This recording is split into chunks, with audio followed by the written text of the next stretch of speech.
To the Middle East now, where the death of one of the founders of Hezbollah in an Israeli airstrike has raised the prospects for a larger war. Here's David Martin. The airstrike that killed Hezbollah's longtime leader Hassan Nasrallah was surely the most cataclysmic event in the Mideast since Hamas attacked Israel on October 7th. Strikes that began with exploding beepers have now eliminated virtually all of Hezbollah's senior commanders.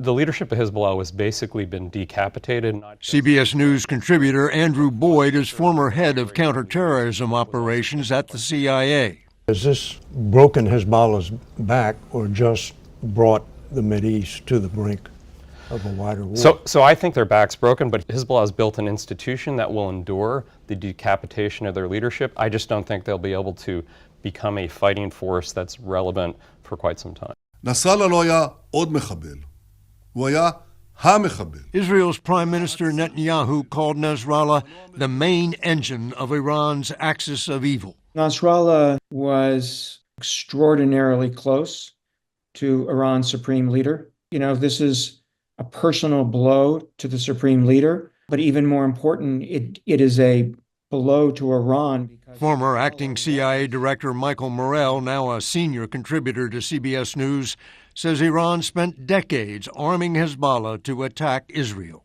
And Iran is watching the degradation of one of its pillars right before its eyes. So what can Iran do about it? First is to attack Israel now. But the second, and maybe the most likely, is Iran may consider that now is time to develop nuclear weapons. For the moment, a U.S. official says Iran doesn't know what to do, while Israel continues to strike Hezbollah, exacting what Vice President Harris called a measure of justice for the 1983 truck bombings of the U.S. Embassy and Marine barracks in Beirut, which killed hundreds of Americans. Yet still, there is no end of scores to be settled in the Middle East. I don't think we've entered an endgame. You know, I still think we are in, the early days of all of the fallout from October 7th.